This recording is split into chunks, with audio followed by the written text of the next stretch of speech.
I was for Kotoka Airport and aban asesano ayeno Accra International Airport. Ebe ho asem ba ayeno minority and adom kuma won rahye bedwam na omo so omo ntia se afanyom mo kasa ene ade bi si ade na wosam sesano na ebi so say anwrafo no omo nipa so ne Kotoka na ayesa no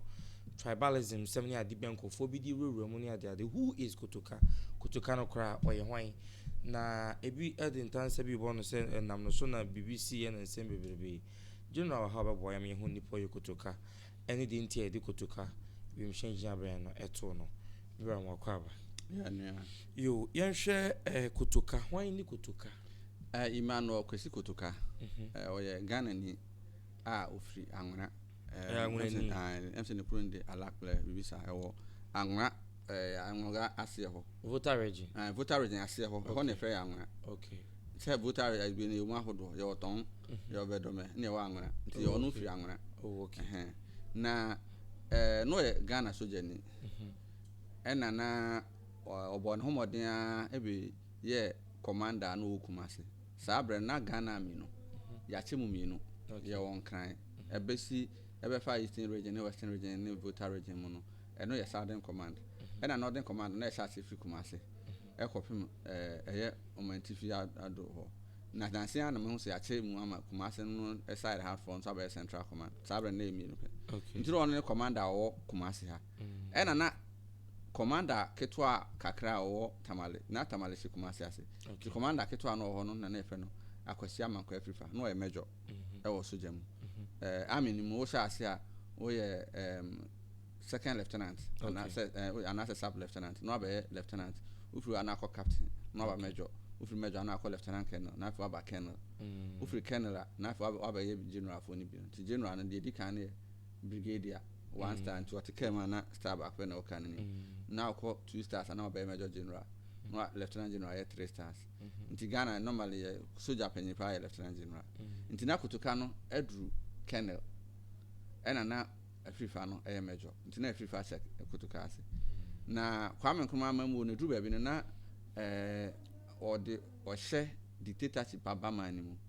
nti na hye mani wa yese ena yawada ofori ojifo de to so aduonu na 24 February okay 1966 ena omo yeku etu aban no nti ku na ye asojafo ene apoliceifo na kabo mu na oyeku no nti oyeku no wie no oye Nkrumah aban nti na eye Kotoka frifa ena na sabre na inyanfa title IGP ma na ye wo title de na order police am na friend commissioner of police de na order man na friend John Willie Kofi Halley okay JWK Halley nti omo miensa ne di animu akasa na ne nketwa kakra kan ho a omo soso e support nti omo wie ye no e na memenda Saturday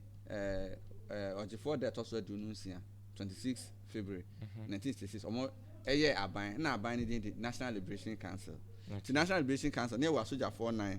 ene wo approach 49 nti omo kofa soja ni ano yo mo commander na okọ ahomegye mu Major General Joseph Atankra ano enkrani esa ba reinstating no armed forces ni mu ne no omo panyini nti no na chairman nti soja aban mu no you need a friend president they are a friend president a friend no chairman of the council ni asan ka head of state nti na the head of state or chairman no e de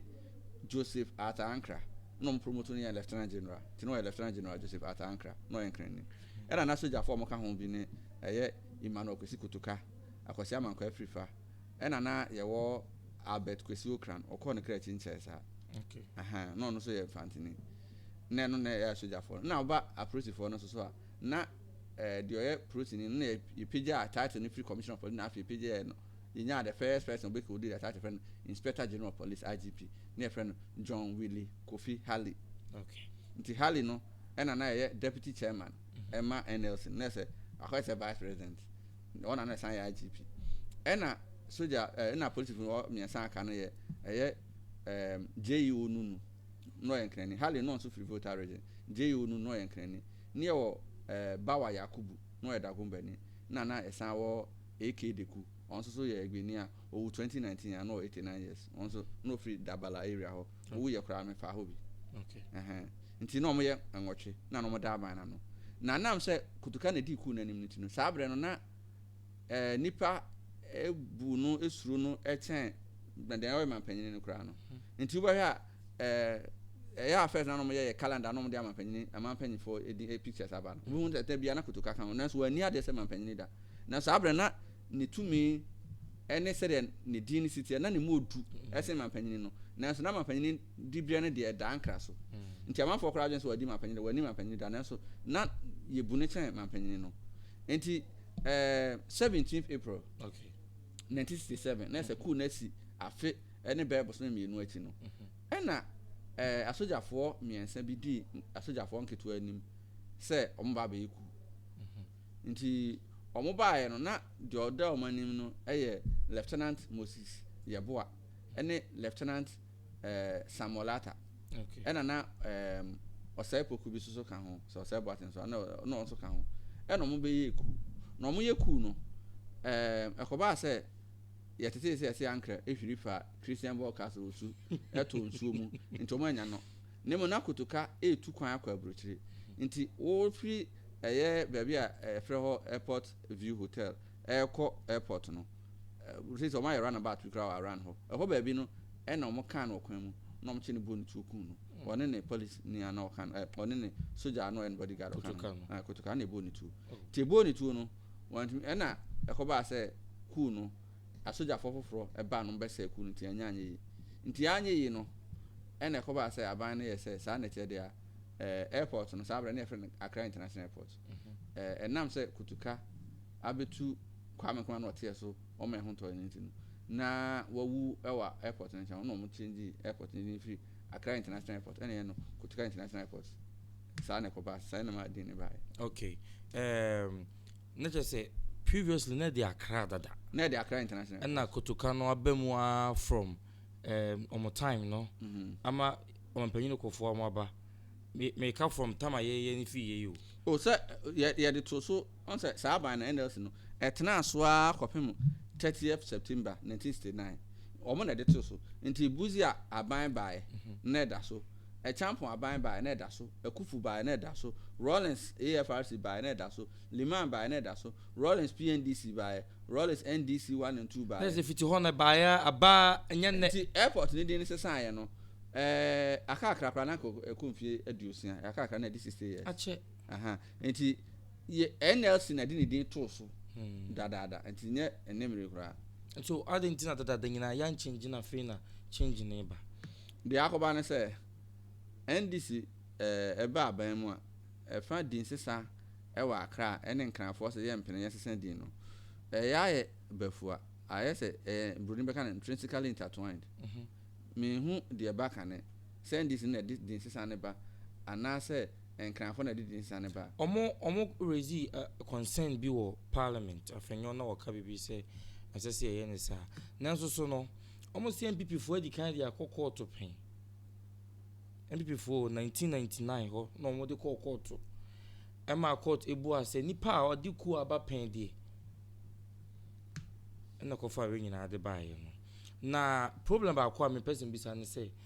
ku no matese ese nkanfo bi ka ho bi say na mabo aban no mu for me say na yon nkanfo ba ko ne ankra wono de no nka ku na ho ba onya ku ne ho fa so wona be ma ben ne ye de sa ba na ye nkrani ane friend JEO nunu no nkrani to na kan ban na ho ne de ntina ne asa de Accra na sa beto so back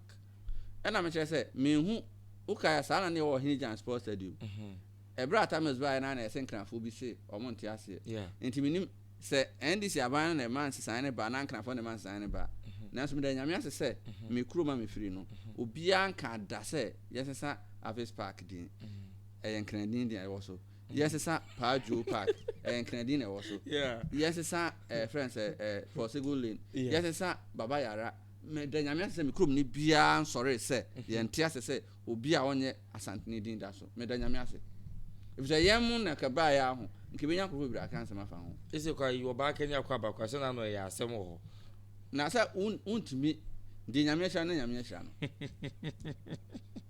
enti kwan ya on se wo se din wo ne ma bi se ho aho ya na de kaba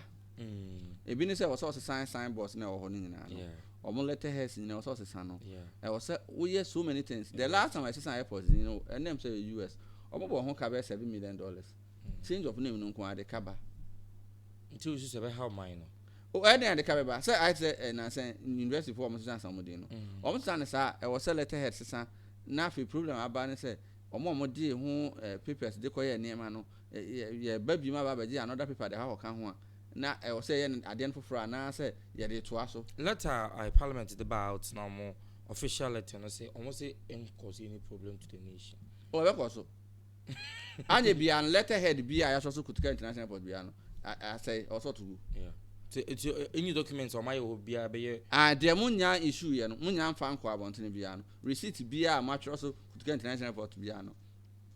munya ntima obi no say ni Kotoka bi it was say receipt book ni na mutugu na mo print receipt book for ade bia wa ye bia wo Kotoka international airport din mu anka ade be ma unya mfa man bia no asay oji dey tribalism ni sa na me koso na nsin na account be na influences are there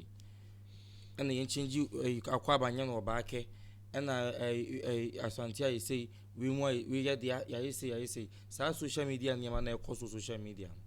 account be na masa influence we aba na there be enkrofo bi adwum po dadada okay enkrofo adwum po if you say sa enema we no efiri ba bi na ba anke be friend tribalism okay ba efiri ba bi ba friend ni bi once I do election so aho voter region ento aba ma MPP da only once na you repeat ma we be MP wo hohoi eno kwa one tempe ba Asante region ye MP NDC MP so ha ene on krofo mo nya Asante fo mo MP wo ha se ba obo se obo kotena TV no ya analysis a was asa omo de omo no on beto am appoint na den ya no bi san say nti can be fa upper east ne upper west ho can be fa voter region ho can be fa OT region ho can be fa western up region ho regions na me bo omo din no NDC nko an na fa seat e ya na ho an MPP ba ko pe abewuram an nti wo hwe voter region OT region na hwe western up region na hwe upper east ne upper west how many times na MPP nya seat ho no ba mo nkan bo mba ya no ma ba ye te say Asante region for no to ama MPP no mo ma na ye te say asentre ne bi nti saa ne ma nyina ya na ye hwe serisi ko na utumi wo say enkrofo bi tirim po na mu edam nyame ase say am free yan ha if they free yan ha de an ka krofo be ka ho asem mo ya hwe how no ya hwe positive mo mututu kwan no e wo mfa sodie bi de ma ya na airport bebrebe din no nipa din na da so na mo pese mo ka ku asem so ye ku na saa bre na o ye ku no na liberation okay na me tro ade na constitution of Ghana na e wo no any changes are no my constitution me saa bre no na ye ni kwan bi e fa so be sesa man panyin because no my Kwame Nkrumah life president say o tena so akopin so be wu ana ono a be sorry da kro say matumi ho ade so nti constitution ku esi wo Ghana nyina de me metumi aka say eno no ye no efi say na 72 na ke beto aba tibusi anya aba papa ebitu no nti limaya no na ke betumi ato aba atu no na mo ka ku na NDC no ka ku na ya na ye mwa efi say NDC no ono a ne de omo frɛ no say omo founder no wono waye ku chen obi a Ghana ha nti ku no was it important have a positive effect for Ghana so an and am say sa bre no na ye ntimi se san ban nti aboy bi so no ntimi se san ban ya nto aba and then ebi so ka say ku nya de pa why so ni power lead ku so yes had need to be so and am ka say some ka say ku no de a mo mfa ku mam ade ya say bo nka say so na merewa ewura ho yeah if so man so yi no pe say ku no de ode NDC buy no wono aye ku chen obi a Ghana ha say Kotoka de ku ba ko pe 69 66 nkwa no yiku Rollins wa attempt bi 15th May 1979 na anye ne de ko to afia sanka ye ba bebu anasem no na Boachijan yiku fufuro June 4 edin be ye mampanyin no ati Rollins aba yiku 1981 nti ye kan ku dia nka ni kwa say NDC kan bi eno na asem ba ko MPP for no so dey again nti say opese odi ku ni ya ene mo fa ntontem ko nka no a fall flat na apese o kire say dey tribe say Kotoka nye enkrani oyo votarian we votarian ba no say ono kwa na egbeni a ne din wo soro pa o Ghana ha nti no agbefo so be di yawo omema nya grievances bi omo din titi omo ni yawo because ankoye ha senka airport no Kumase ana Asante nkro bi so ada Asante phone kwa no for time sa me nyame adaro ma ko school kakra na school am kokko ye no sa asem si a ho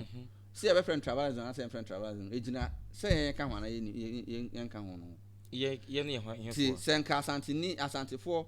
ena ke wo Kotoka International Airport wo Kumasi anasa asante mampon ena asante mampon fo anase adwurafo anase bekwai asante bekwai fo ana adanse fomina fo kan se yenyi Kotoka ni din free so na yenye no ebi adanse fomina International Airport aho nke beka se tribalism be kosi Accra no ho ne de eni bi nko anti obi ehu tribalism ohene jan no de tie ohene jan din free so no we di blaster okodi akiri ni ehu ne se no onye nkrani o meanwhile blaster no ya ko ese ne headquarters ni Accra but obedi blaster ni mu edi dwuma no omo ehu omo ye ya sense din no ye sense din ni na se no omo fese sense din no omo tiri mu no ye omo se ohene jan ya Asantini nti ese no we ansa ne bebi no se onya Asantini o because of the name no ohene jan ne sa Asante woman se do na adwen se obi oka twi bia na ya Asantini na emum de tia ne se medanyame se sa ne ma ne mu efiri ha I'm telling you ka be nkrofo mo ne bi o man be ma hu se ye nim ye enti Kotoka no ye sesa di no before e wo parliament be voter region for no MPs no voter region almost obi a egbe ni but o man hu bibi bo ne bi o ho I'm telling you say Senka Pajo Avis Park Posego Lane Baba Yara sa ne ma ne bi no Kwame Kuma University of Science and Technology Kwame Kuma ya Asantini unza Kwame Kuma aso bedi mapanyin na school no hadada na school no hadada nya Kwame Kuma de basic school no obeye ne ma kan ho ba ne on basic school no na wo hadada ada na Asante for some ka say ye nya no prepare the second University of Science and Technology ye de ye ti nipa ase ye GDC ya de nipa da chichire kru ye wura kan da bia nti ahoho na edom chichire kru nti obi bet na Asante mamu ana ba bi obi ano no gidi say ni wura ne Sante hene waji sikadwadi waji Asante man ka bu ni dia no obeya Asantini nti na ya na obi person che so obi nya Asantini ya na yen ta anka no nti Kotoka no de omo sesa na me fan sa Accra for na one dey say some person bibia obi an sesa din no so uzu say the name Accra no na say o kese sana dey different name too airport bebrebe say ko Nigeria mako Nigeria be 3 times Mutala oyeku ni din the airport so en ha hwe anya bone nti ma ye nyu Accra ne nke mfa mpanifo ne say do ma san change no ti o din sesa no ho de cost ba okay nti etoda na pese wo ma bibi nya ni nyama ho say obesesa din no nka yesi fufuro na de sa din no to so a eno mum ye chen say ye besesa de order dan ebi ni say Kwame Kwame University of Science and Technology no say adwen say pe Kwame Kwame din na da so na ho ho hia say sesa din no wo te esi university ne fufuro na bi ma na kro chen de esi order dan no na de den university no to so chance basic university fufuro chance besesa de order dan bi nti say Legon say wo University of Ghana Legon na do bi din koka ho a sa din sesa na ma problem be by cost grata ya print ego bibia no ni nyina chesan letterhead nyina chesan nti se so be best University of Ghana Legon e dey fufuro ato so ada na won see university fufuro mono na won fa din na ye wo fe na ye wo de no na de ato so na ye hu se hen wa ya de sa na mpe no this is another side manema bo say ska okay final words on the name change na aba name change no me hu ne say hu hia se ye nya change ya bi nti wo san de reverse ko Kotoka na eno so be san nke another cost aba se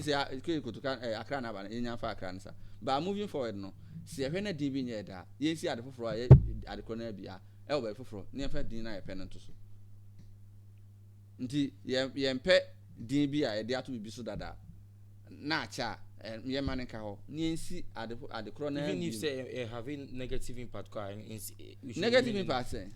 yo so ma ye boni din en cancer pam yo Cromwell Square wo London Cromwell no do ye o se Charles oni Charles the second no ye king of England wa ye bonetia o man no ema na sabre na Charles awu o ma ekotu ni funu funu betena kasa no betena adwam ebuan fo eden ne ehye o ma etwa Charles na satam Charles ye ohene wo man na Charles ne ma bi o ye no mompe nti o ma ebu a Charles kumfo e ma etwa Charles etwa ne TV no e na later obi hu say de krum wo ma o man ye no wa anya ade nti na sabre krum wo na wu am asie no ne nkasa no ekutu ni funu e bese ne nkasa no ba bi e kosan sa nkasa ya etu a bese na etu odi Cromwell Square nti ubi sa say dey nti na fro Cromwell Square na no maka to say mere bi na Cromwell bi o ma odada ma ekum ye hene nti akiri ho so wadi bone na ne funu ye kosen no eno kra ne din na ka ho enti ya aba kosem aba upo Kotoka din no esi eti se wo hwe na wo mpa obetumi esi airport kakaka oba fufuro wo Ghana ha for example ebi betumi esi airport wo mfa se bia Kentampo ebia Damango na aye kakaka se airport wo Ghana nyina na eno no ya to hodin ebia Gonja International Airport ebia Damango International Airport ebia Savannah International Airport bibisa na akron na afiri okọ no bo attention na afiri Kotoka so na aba ho na afi ama ebidu be na Kotoka na irrelevant but enya se awie this is an na boy kakwa yo ebusa for general form na wa chire ye Kotoka no kofa by any abc the change of name nyina so no medin ya tesem hino koko ha ne so so yede mo AC yamamumo ene hwa enyado yakra